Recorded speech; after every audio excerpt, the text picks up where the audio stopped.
سبيل الدموع سبيل مريح. Assalamualaikum warahmatullahi wabarakatuh. Sahabat beriman, azan merupakan panggilan bagi umat Islam untuk menunaikan ibadah sholat. Dalam sejarahnya, Rasulullah SAW sempat mencari-cari sosok yang tepat untuk mengumandangkan azan yang pertama kalinya.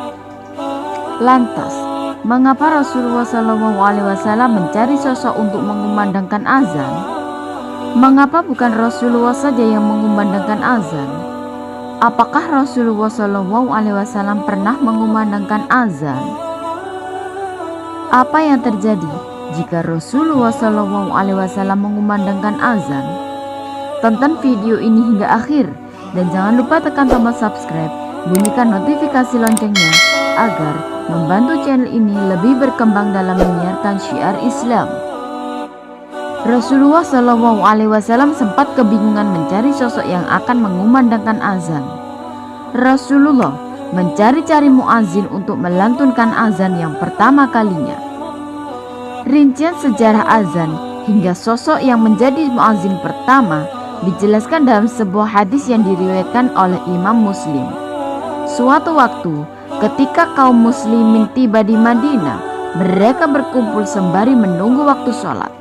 Namun, tidak seorang pun di antara mereka yang bisa memberitahukan bahwa waktu sholat telah masuk. Sehingga, pada suatu hari mereka bermusyawarah untuk membahas persoalan tersebut. Sebagian sahabat mengusulkan agar menggunakan lonceng sebagaimana yang digunakan oleh orang-orang Nasrani. Sebagian yang lain dengan tanduk sebagaimana digunakan oleh orang-orang Yahudi dalam upacara keagamaan mereka. Namun, sahabat Umar bin Khattab berkata, "Alangkah baiknya kalian menjadikan seseorang yang bertugas untuk memanggil orang-orang sholat." Kemudian Rasulullah SAW menyetujui usulan Umar dan berkata, "Wahai Bilal, berdirilah serta panggillah manusia untuk mendirikan sholat." Hadis riwayat Muslim. Bilal bin Rabah al-Habashi adalah sosok sahabat yang turut bersama Rasulullah SAW melakukan hijrah ke Madinah. Ketika Masjid Nabawi selesai dibangun, Rasulullah SAW mensyariatkan azan. Rasulullah kemudian menunjuk Bilal untuk mengumandangkan azan. Alasannya, karena Bilal memiliki suara yang merdu. Lalu Bilal mengumandangkan azan dan menjadi muazin pertama dalam sejarah Islam. Dalam beberapa riwayat dijelaskan bahwa azan pertama kali dilafadzkan pada tahun pertama Hijriah. Sejak saat itu, azan berfungsi sebagai penanda masuknya waktu sholat bagi kaum muslimin. Biasanya, setelah mengumandangkan azan, Bilal berdiri di depan pintu rumah Rasulullah SAW seraya berseru, "Hayya 'alas shalah, hayya 'alas shalah." Lalu ketika Rasulullah SAW keluar dari rumah dan Bilal melihat Rasulullah, Bilal segera melantunkan iqamah. Kemudian ketika Rasulullah SAW menaklukkan kota Mekah, Rasulullah berjalan di depan pasukan muslim bersama Bilal. Saat masuk ke Ka'bah, Rasulullah hanya ditemani oleh 3 orang sahabat, yaitu Utsman bin Talha, Usamah bin Zaid, dan Bilal bin Rabah. Salat zuhur pun tiba. Ribuan orang berkumpul di sekitar Rasulullah SAW, termasuk orang-orang kafir Quraisy yang baru masuk Islam saat itu. Pada saat-saat yang sangat bersejarah itu, Rasulullah SAW memanggil Bilal agar naik ke atap Ka'bah untuk mengumandangkan azan. Bilal melaksanakan perintah tersebut dengan senang hati, lalu mengumandangkan azan dengan suara yang bersih dan jelas. Azan itu adalah azan yang pertama dikumandangkan. Bilal memang dikenal sebagai muazin pertama dalam Islam. Bilal bahkan tercatat sebagai muazin pertama yang mengumandangkan azan di 2 kota suci, yaitu Madinah dan Mekah. Dari sini, mungkin ada yang bertanya-tanya, mengapa bukan Rasulullah SAW yang mengumandangkan azan? Rasulullah SAW ternyata tidak pernah melantunkan azan sebagai penanda masuknya waktu sholat. Keterangan bahwa Rasulullah SAW tidak pernah azan dijelaskan oleh para ulama fikih. Mereka menerangkan perihal keutamaan antara azan atau menjadi imam sholat. Imam An-Nawawi di dalam kitab Al-Majmu' menjelaskan Rasulullah SAW lebih utama menjadi imam sholat dibandingkan melantunkan azan. Maka kemudian Khulafaur Rasyidin juga mengutamakan menjadi imam dan mereka tidak mengumandangkan azan.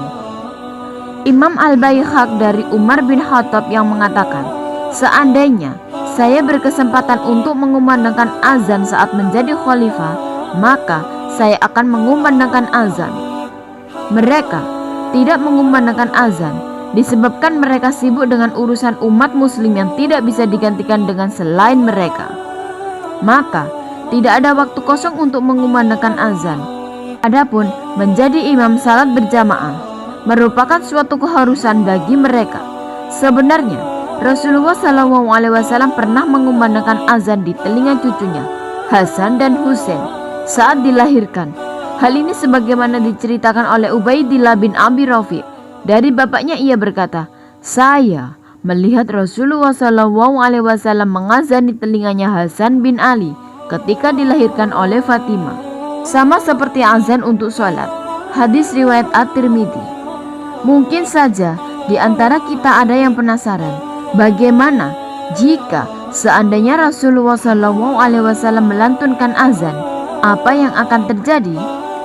Sudah dijelaskan bahwa Rasulullah SAW sama sekali tidak pernah melantunkan azan.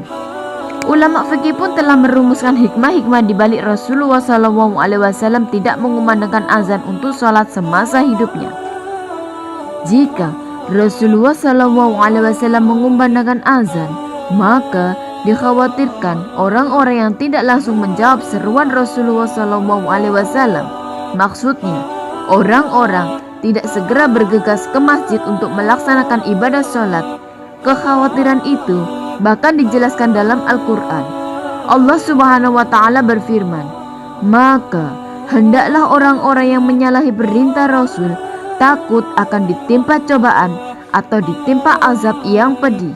Quran Surat An-Nur 63. Di dalam kitab Mawahibul Jalil mengatakan bahwa Rasulullah SAW tidak melantunkan azan saat masuk waktunya sholat. Karena jika Rasulullah SAW mengatakan hayya 'alas shalah dan umat Islam tidak segera melaksanakannya, maka mereka pun akan disiksa. Alasan kedua, Rasulullah SAW tidak melantunkan azan karena beliau adalah Rasul, maka tidak boleh bersaksi atas dirinya sendiri. Yakin mengucapkan asyhadu anna Muhammadar Rasulullah sebagai salah satu lafaz dalam azan. Alasan ketiga, jika Rasulullah SAW mengumandangkan azan dan sampai pada lafaz asyhadu anna Muhammadar Rasulullah, maka seakan ada pemahaman bahwa ada nabi selain dirinya. Alasan keempat, lafaz azan yang tahu pertama kalinya adalah di dalam mimpi sahabat Rasulullah SAW, yakni Abdullah bin Zaid, bukan di dalam mimpi Rasulullah SAW. Maka dari itu Rasulullah SAW mewakili kepada selain darinya untuk mengumandangkan azan. Dalam sebuah riwayat juga dijelaskan bahwa pada saat Abdullah bin Zaid menceritakan mimpinya mengenai lafaz-lafaz azan itu kepada Rasulullah SAW, sahabat Umar bin Khattab pun mengakui hal yang sama. Beliau juga telah bermimpi dengan mimpi yang serupa dengan Abdullah bin Zaid. Setelah itu Rasulullah SAW berseru sembari memuji Allah Subhanahu wa Ta'ala sebagai bentuk kegembiraan beliau dengan berita tersebut. Alasan mengapa Rasulullah SAW tidak mengumandangkan azan karena kesibukan dan sempitnya waktu beliau untuk bisa mengumandangkan azan sholat. Hal ini juga terjadi di zaman sekarang, di mana tiap-tiap pemimpin di setiap wilayah memandatkan muazin untuk bertugas melantunkan azan ketika memasuki waktu sholat. Sebab inilah yang dicontohkan Rasulullah SAW dan para khalifah terdahulu. Sahabat beriman, jika Rasulullah SAW turut melantunkan azan sebagai panggilan ibadah sholat, dikhawatirkan umatnya mengabaikan seruan sholat yang dilantunkan atau yang diserukan langsung oleh Rasulullah SAW. Sebagaimana kondisi umat sekarang, kegiatan azan berkumandang, sebagian orang malah lebih memilih untuk tidur dibandingkan bergegas untuk melaksanakan sholat. Wallahu a'lamu bishawab. Semoga kisah ini bisa memberikan manfaat bagi kita semua.